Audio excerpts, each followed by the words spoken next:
He's the amazing Dr. Gray. He's Mr. Organized. He can organize your life too. And if rash develops, discontinue use.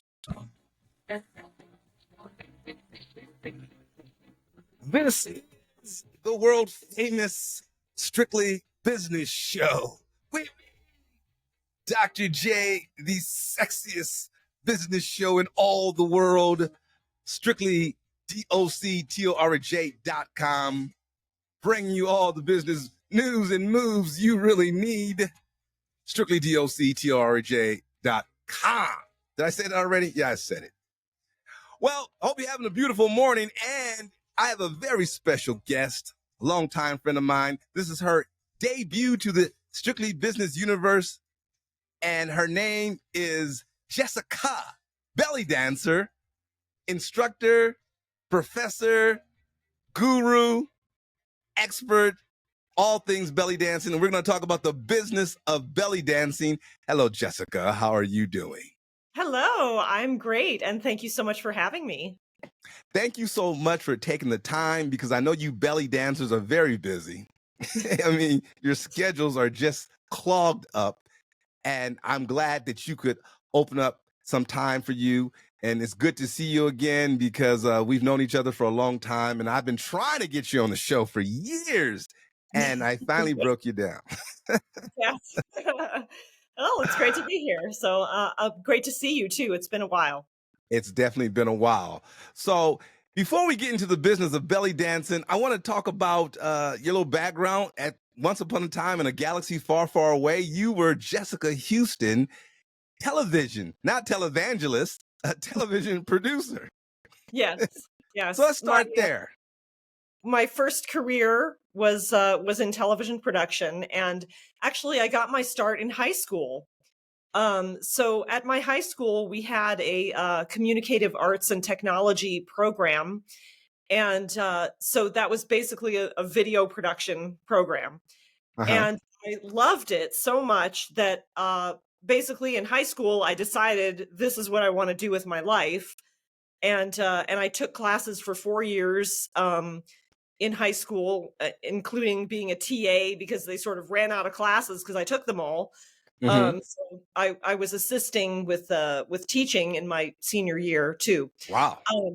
But yeah, so it was, camera work and editing and writing and producing and directing and some studio work. So live in studio work, and also in the field.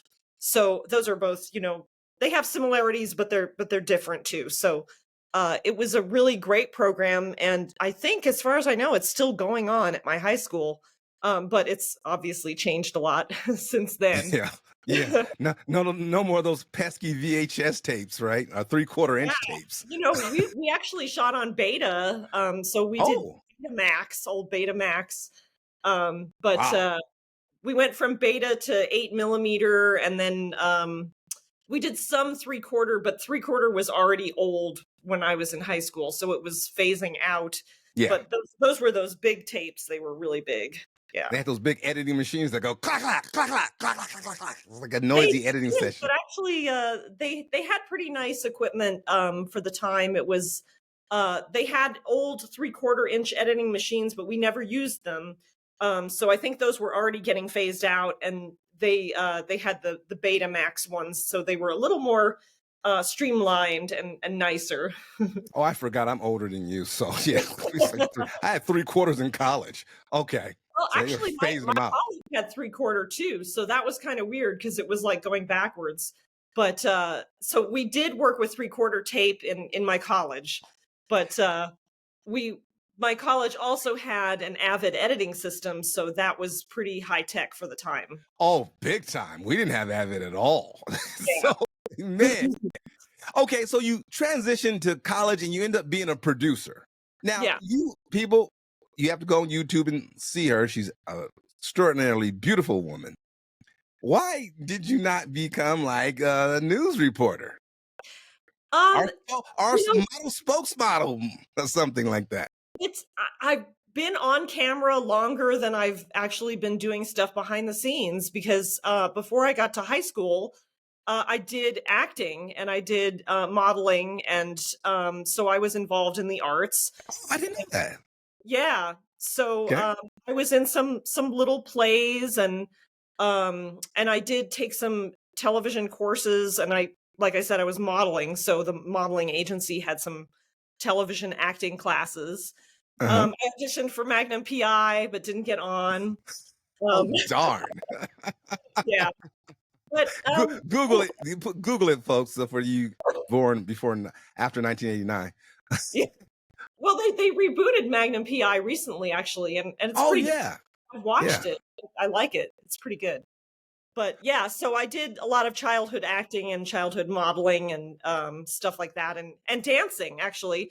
So I started dancing when I was 4, Uh-huh. um, by taking, ballet, jazz, and tap. So yeah, very involved in all of the arts, and definitely loved being in front of the camera too. So in high school, when we were learning to be producers, we had to use each other in our class for talent. So Yeah. I would get to act in other people's things, they would act in mine, and I would try to do both for me, but it was hard. I was that in college because people wanted to put me in front of the camera because we had to use each other too. And it's like, well, I want to learn behind the scenes. No, you should be in front of the camera. And I'm like, okay.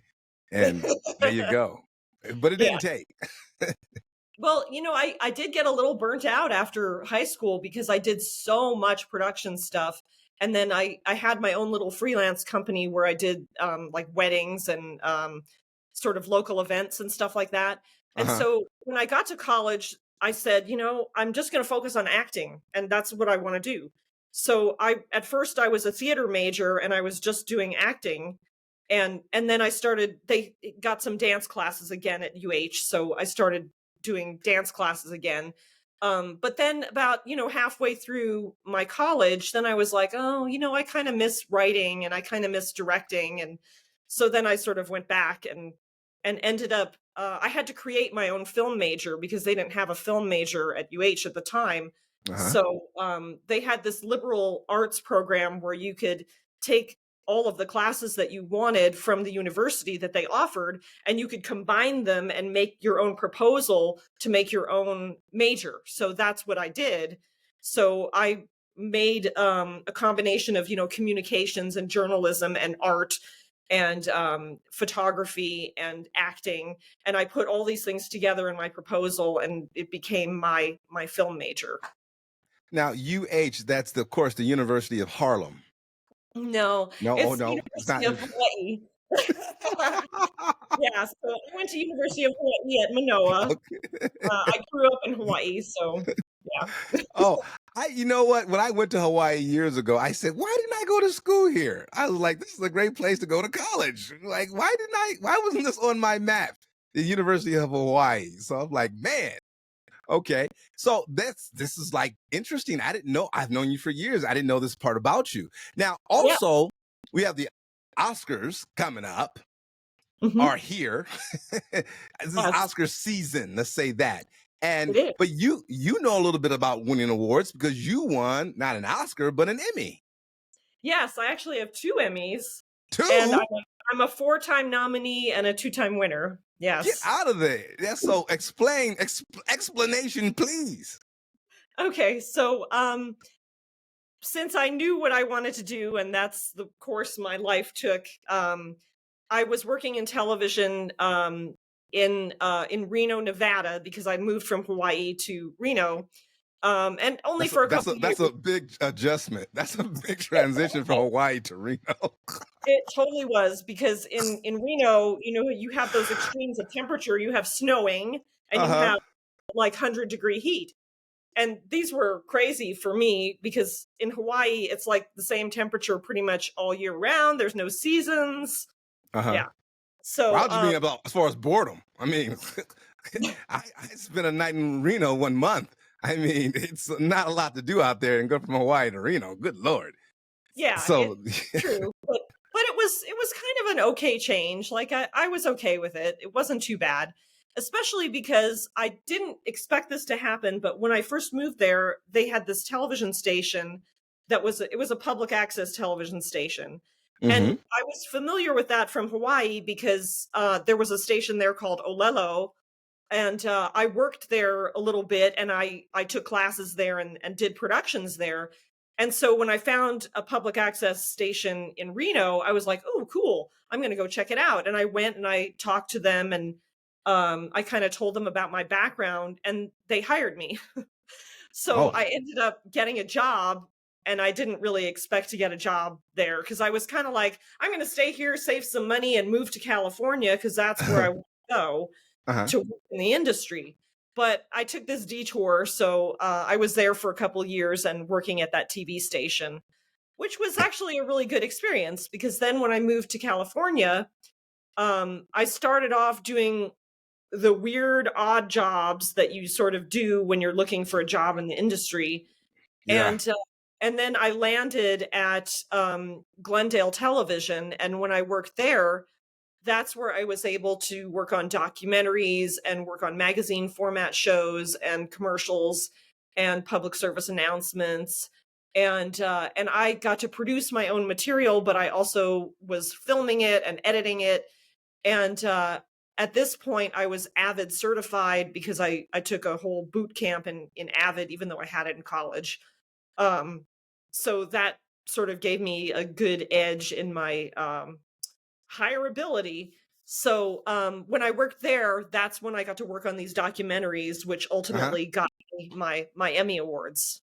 So let's jump to the case. Okay, did you get to give a speech, or was this a team thing? Did you get to walk up and say, was it the daytime or tech Emmy? Was it different? Was it the Sunday night Emmy where all like you were sitting next to Jack Nicholson and stuff? No. Okay, so the Emmys have separate types. There's Yeah. like the Los Angeles area Emmy Awards, and those are the Uh-huh. ones that I won in. And then there's the daytime Emmy Awards, and then there's the primetime Emmy Awards. So it's Yeah. a little bit confusing because there's like three different ones. So I won at the Los Angeles area Emmy Awards. So that basically recognizes the news stations and the local television stations. So So Ted Danson wasn't there then. Ted Danson wasn't there. I don't remember Ted Danson, but I definitely saw people from KTLA and from the various local stations that are Okay. pretty familiar. They may have combined that with daytime a few times. I think sometimes they do that.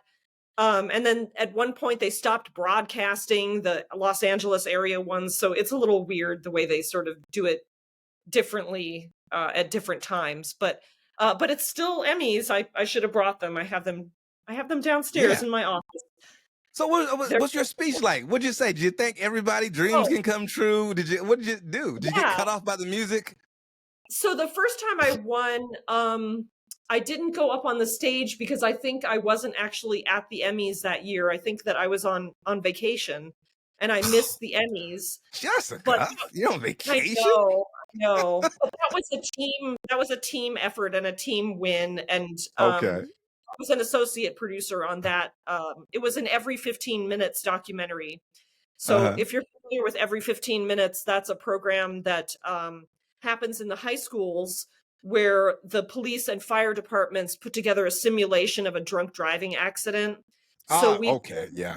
and the teenagers are actors in it, and they really go through all the emotions because it looks very realistic. The Yeah, cars, the crying mother shows up at the scene. I remember that in high school. They brought the yeah, jaws of yeah. life and everything. Okay, I remember that. Exactly, and they go to the hospital and everything and the jail. So the drunk driver goes to the jail and the victims' families go to the hospital, and yeah, it's very emotional. So we won for that. And then the second one that I won for was a documentary on a sanitarium called Rockhaven. So it Uh-huh. was sort of the history of the sanitarium, and it was a building that the city had purchased, and then they were going to repurpose it. So I interviewed people who used to work there, and actually, I think most of them have passed on now. So it's a good piece of history, but that was a really cool project. Um, And when I won that one, I did get to go up on stage. I did get to give a short little speech, and I was pregnant with my twins. And you said we're all winners tonight. Yes, exactly. Jessikah Houston turned Jessikah the belly dancer. I didn't mean to go into all this, but this is interesting stuff about you, and I'm glad we set it up because when we come back, we're going to talk about how you transition from that to belly dancer extraordinaire and instructor. Okay. Yeah, good. You have got the world famous Strictly Business Show with me, Dr. J, the sexiest business show in the world on New HD Radio.